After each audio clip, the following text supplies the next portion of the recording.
NFL Week 8 picks, predictions, and guaranteed betting locks. We have a 75% accuracy rate over the past month in the NFL.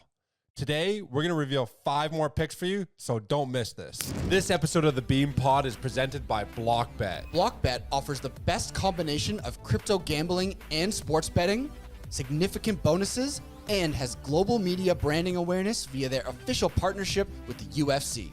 Here's how to join BlockBet while receiving the maximum bonus and rewards. Using our exclusive Beanstock promo code, you can sign up now and receive a 200% deposit match bonus of up to $500 and 50 free spins on Gates of Olympus. And if you deposit 50 block or more, you will receive 50 additional free spins on Sweet Bonanza. We've been making a ton of money using BlockBet, and now you can too. Welcome to Beanstock Bets. This is Shane, aka Jolly Green.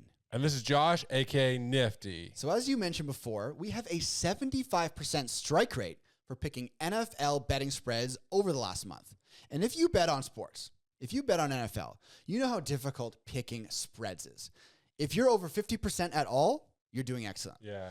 We have been printing money on this show over the last month, and we really just started the show, right? We have less than 1,000 subscribers. So the lucky viewers that are onto us early and are getting on board with our 75% win rate of NFL spreads, you are making big dollars. And we're not just picking random spreads. No. We have a proven winning formula. We're looking at the most accurate advanced analytics. We're looking at specific matchups in the games. We found an insider betting edge, and we're using the best possible betting platform to make you the most money. So let's hop into week 8 picks. Okay, and before we start, we provide 5 picks in this episode. You can bet on each game as like an individual bet, or you can build a parlay, which will be combo boosted, and you can make significantly more money. But if you just want to take 75% victory rate, pretty good. Mm-hmm. I like it. Let's jump right into it. So we got Atlanta minus 2.5. These guys are 2.5 favorites on the road in Tampa. What are we looking at in this game? Okay, so this is hot off the press. Tampa Bay just got absolutely decimated by injuries on Monday Night Football. So sad. Very sad. Mike Evans pulled his hamstring real bad. Chris Godwin carted off. Might be season over. Yeah. This is a big-time NFC South divisional matchup. The last time these teams played, it was one of the games of the year, 36-30 in overtime. Kirk Cousins threw for 500 yards and 5 touchdowns. Now, we were kind of going back and forth in this game before these injuries, right? And we're like, oh, it's kind of a coin flip. But now, the big story here, like honestly, Baker Mayfield, Mike Evans, and Chris Godwin, they are that team. They are the heart and soul of that team. Their passing attack is their strength. Their running backs are not super impressive. It is in Tampa Bay, which you might think gives them a slight advantage. However, the Falcons are 2-0 on the road this year. The Falcons have only played 2 road games. They beat the Eagles and they beat the Panthers. So what I'm looking at is Atlanta to really take advantage of a decimated Tampa Bay team. We saw the Falcons' air attack was unstoppable last time they played the Bucs. They went for 500 yards, 5 TDs. Kirk Cousins and Drake London had a big day. I see no reason to think that they're going to be able to stop them this time. Plus, without their top 2 weapons, I'm thinking Falcons win this game. Tampa Bay's recipe this entire season, which has made their offense top 8 in every category, has been let Baker throw the ball 50 times to his 2 weapons that are now missing, unfortunately. Mm-hmm. So, look, you just played Monday night, so they also have a shorter week for preparation. Right. They just played one of the best teams in the league, a hard-hitting Baltimore team. These guys are going to be so banged up. Yep. The Bucs D are in the bottom third in just about every category. They don't have their same offensive weapons. Atlanta's going to come in there. They're going to win by at least 3 points. I think even by a touchdown. Yeah. The key matchup here for me is Atlanta has a top 5 passing game, and the Tampa Bay Buccaneers have a bottom 10 pass defense. Key matchup. I don't think Tampa Bay no longer has the pieces to keep up with the high-flying offense on Atlanta. Yeah, minus 2.5 for me is an easy pick. Yeah, Atlanta is a lock, baby. So before we go into our next lock, let's just talk about, again, the BlockBet platform and why we use BlockBet, right? One, as you mentioned with the combos, right? And we have screenshots to prove this. If you combo up 3 or 4 games on BlockBet, you're literally going to get better odds than using a traditional platform in Bet365. 2 weeks ago, we had the Beanstock exclusive combo bet. It was 4 picks. $100 was for $1,300 or $1,400 on BlockBet. On BlockBet, and then that same $100 of the exact same bets was only $1,200. Yeah. on Bet365. So if you're using Bet365, you're using DraftKings, you're literally giving money away. If you're using BlockBet through our link, and you can find because we're partnered with them, we get exclusive. All the picks we're going to give you guys today, which are our 4 weekly locks, they've comboed up the 4 weekly locks into an additional 15% bet booster, and you can only find that on BlockBet through our referral link in the description of the episode. Yeah, join BlockBet today. You will get a 200% match deposit bonus up to $5,000. It's huge. So not only are they giving you $5,000 in bet bonuses, but they're also giving you the best odds on the planet when it comes to making sports bets. It's the best. All right, let's jump into pick number 2. We have Green Bay minus 4.5 on the road against Jacksonville. Yeah, this is probably one of the easiest ones. Lock of the week? This might be lock of the week. Jacksonville just spent 2 weeks in Europe. Yeah. These guys are going to be jet lagged as fuck coming back. The leg is real. Yeah, jet lag is real. So Green Bay can do it all. They're top 5 in rushing. They're top 10 in passing. They're top 7 in points. Jacksonville, on the other hand, can't do nothing. They're bottom half to the bottom third in all offensive categories. There's no way that Jacksonville's going to be keep up with Green Bay after spending 2 weeks in Europe. Yeah, not a chance, man. I think Jacksonville is going to feel like an away game to these guys. They've been away for so long. So look, I think Green Bay, who they played really well against Houston last week. The fact that they were able to beat my Super Bowl pick. Mm-hmm. Yeah, I'm taking Green Bay by 4.5 all day. Yeah, I see. Look, the Packers are a team that is starting to look scary, man. Jordan Love, with his core of young wide receiver talent, he's spreading the ball around like you think it's going to be Jaden Reed. Then it's Romeo Doubs. Then it's Tucker Kraft in the end zone. Then you got Josh Jacobs back there running for 120 yards. Man, this offense looks scary. Jags, yeah, they just beat up on the Patriots, who, rookie quarterback Drake May looked all right. But the Jags, they got nothing, man. Nothing really here to inspire me. Packers have 3 wins in a row. They've only losses this year have been tight losses to the Vikings and Eagles. They could be 4. They could be 5-1. They could be 6-0. This is a great team that is getting healthy with Christian Watson again.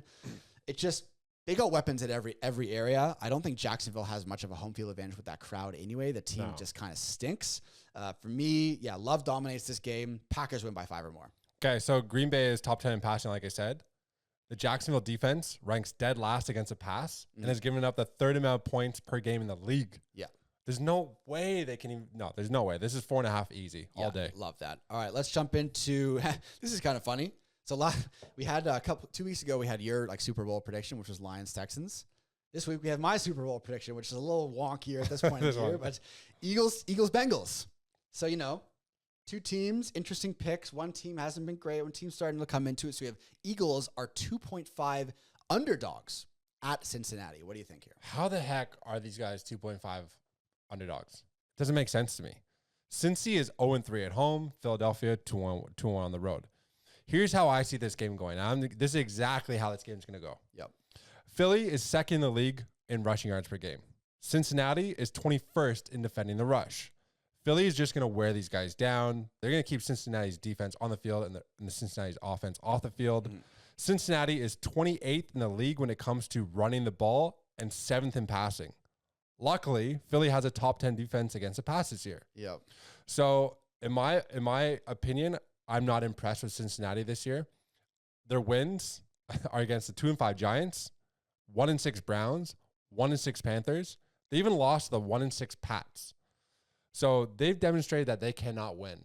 Guess what? Here comes the Eagles. Are 4-2. They haven't beat a team with a winning record all year. Philadelphia, I don't understand how these guys are underdogs in this game with a fully healthy offense. Saquon Barkley putting up almost 200 yards per game. These guys are going to pound the rock against a weak defense. Yeah, Philadelphia to me looks like, again, like the Packers, a team really hitting their stride. Saquon Barkley in that run game is unstoppable. And when you have A.J. Brown, Devonta Smith, and Jalen Dotson all out there at the same time, Jalen Hurts is starting to look real good as well. And again, just, we're keying in on these matchups, right? You have Philadelphia with their extremely strong run game against an extremely weak run defense in Cincinnati. Then on the other hand, I have to hand it to Joe Burrow is starting to look excellent out there. Him, Higgins, and Chase are really moving the ball. But, as you said, the Eagles have a top 10 pass defense. The addition of C.J. Gardner-Johnson has really shored up their back end. They're starting to shut down quarterbacks and receivers. So it's just that the matchup play here is so key for me. Like, Philadelphia is going to be able to dominate the ground, and they're going to be able to shut Burrow, or keep Burrow, Higgins, and Chase in check. Maybe not shut them down. But yeah, I think Philadelphia should be the favorite in this game. Yeah. So do to I. take the 2.5, 100%, I think the Eagles are going to cover that spread. I think the Eagles are going to win this game. Yeah, I think the Eagles just pound the rock against these guys. Yep. All right, on to our last lock of the week. Again, remember, we're making all these bets on Block Bet. You can get the referral link in the description. You'll get that beautiful deposit bonus. You'll get that beautiful combo bet boost that you're not going to see anywhere else. For this next one, we got the Steelers. They're 6-point favorites at home against the Giants. Is this a big enough spread? This is funny. Steelers, okay, you have to hand it. We talked about this before. You got to hand it to Mike Tomlin, man. The Steelers are, again, one of the surprises of the year. They started with Justin Fields at quarterback. He went 4-2. Then they switched to Russell Wilson. Seamless transition. They beat the Jets. Now they're 5-2. The thing about the Steelers, they haven't really beat anyone, quote unquote, great yet, right? Their wins are over the Jets, Raiders, Chargers, and Broncos. They've lost to the Colts and the Cowboys. Now that might catch up with the Steelers eventually, but not this week because the Giants stink. Yeah. They have scored a combined 10 points over the last 2 weeks. And one of those games was against the Bengals, who have one of the league's worst defenses. They managed 3 points against these guys. And they scored 7 against the Eagles last week. Daniel Jones was benched for Drew Lock. This team is in disarray. The Giants' offense is bottom ranked in almost everything. The Steelers have a top 3 run defense and a very healthy defensive line. TJ Watt is scary. I'm looking for TJ Watt and that defensive line to get to the quarterback, whether it's Daniel Jones or Drew Lock, behind that Swiss cheese Giants offensive line. And then I think the Steelers, with their top 10 running attack, are going to pound. Guess what? The Giants allow the league's worst yards per carry. The Giants are allowing 5.4 yards per carry on the ground. That is horrendous. That means you run the ball twice, you got a first down every time. Yeah, you can do all game. Jalen Warren is healthy. He came back last week against the Jets. So now they not only are they have Najee Harris, they have Jalen Warren. So they got the 2-pronged attack there. I think all the matchups, Russell Wilson, he looked decent. Doesn't have to play hero. Steelers by a touchdown easy. There's 2 little things I looked at to make this one really simple for me. For one, the Steelers are amazing in prime time. I don't know what it is, but when these guys play out under the lights, they're fucking sick. Maybe that's Tomlin. Tomlin knows what to do for these. Yep. Steelers have Steelers, all 5 of their wins this season have been by at least 7 points. Okay? The spread's 6. The Giants are losing by an average of 14 points per game. Easy. The spread is 6. Who do I think is going to play better? Well, I think I see a top 5 defense in the league going after a quarterback who's walking on eggshells right now. I think it's going to be so in his own head that he's going to make errors and mistakes. He's going to be tentative. When you're walking on eggshells, you're overthinking things. You can't just be an athlete out there and play. I think they're going to struggle. I think they're really going to struggle, and I think the Steelers take this by 6. I like it. So those are 4 guaranteed weekly locks, the Beanstock locks of the week. But we do have an extra game, the bonus game, which we're pretty confident in this one. Maybe our confidence level, I just want to say, we went 5 for 5 2 weeks ago. We went 4 for 5 the week before that. Last week we went 3 for 5. So we're on a pretty good run. I think our confidence in those last 4 picks is as high as I have been. Like we do a lot of study, a lot of analysis. Those 4 games, I think they're all going to hit. I'm pretty confident in all of them. Yeah. I'm going to be running that Beanstock Bets 4 parlay. I'm going to be throwing dollars on that. I'm going to be betting them all individually. I'm going big, baby, this week. But here we have one last game. We got to talk about it because it is the Sunday nighter. It's a primetime game. We got the 49ers. We got your Cowboys. Cowboys are 5.5 underdogs in San Francisco. What do we think? I think San Fran just lost to a pseudo 7-0 team. They lost to Kansas City last week. And it's like, that was their one opportunity. It was a revenge game. They're at home. They have a beat up Kansas City rolling into their home pace, and they lost by 10 points. Bro, what is that team doing over in San Fran right now? Here we have Dallas coming off a bye. You have some interesting stats on how Mike McCarthy is after a bye and all these things. But I think when Dallas gets this 2 weeks of recovery time, I know Mike McCarthy, he is essentially playing for his life right now. I think Dallas, yes, they're underdogs, but look at who San Fran lost last week. Debo's got pneumonia. Ayuk just tore his ACL. He's done for the season. So who are they relying on this team right now? George Kittle and backup running back? Yeah. It's like they don't have much. So to me, I think Dallas coming off the bye, they cover the spread 5.5. Yeah, I think the storyline is, the 49ers are beat up, man. Purdy has been used to having all these weapons at his disposal his entire career. not that I'm saying he's a bad quarterback, but he's getting exposed a little bit because he just doesn't have these playmakers everywhere, right? He's going to be playing now he's going to be playing the Cowboys without Debo, without C-Mac, and without Ayuk. Those are 3 superstars. Yeah. Right? Then we have, so as you mentioned, we have head coach Mike McCarthy, 12-5 in games immediately following the bye, 3-1 during his tenure with the Cowboys, with a lone loss coming to Green Bay in 2022. I think the Cowboys, they just got absolutely destroyed by the Lions. It's a wake-up call. A team learns a lot about themselves when you get absolutely owned like that. They're going to be pissed. Then we look at matchups, okay? Dallas has a top 3 passing defense. The 49ers' weakness may actually be their pass defense. Do I think that the 49ers are going to be able to bottle up that passing defense? We obviously have Dak. We obviously have CD. This Jalen Tolbert guy is becoming a bit of a weapon for the Cowboys. Even in the loss against the Lions, he put up a decent game. So maybe their passing game is actually, it is a legitimate top 3 attack. Do I think that the 49ers necessarily have the weapons now without all those superstars to keep up with Dallas, who I think can maybe score 24, 28 points? I just don't see it. And, looking back on Dallas now, they beat the Steelers, right? Steelers are looking like a pretty good win. Yeah. So we know that the Cowboys can win on the road. Capabilities there. They have the ability to beat good teams because they have superstars. And I think, man, honestly, Mike McCarthy, he's playing for his life. He keeps losing games, he might get fired. I think Dallas is going to be rested.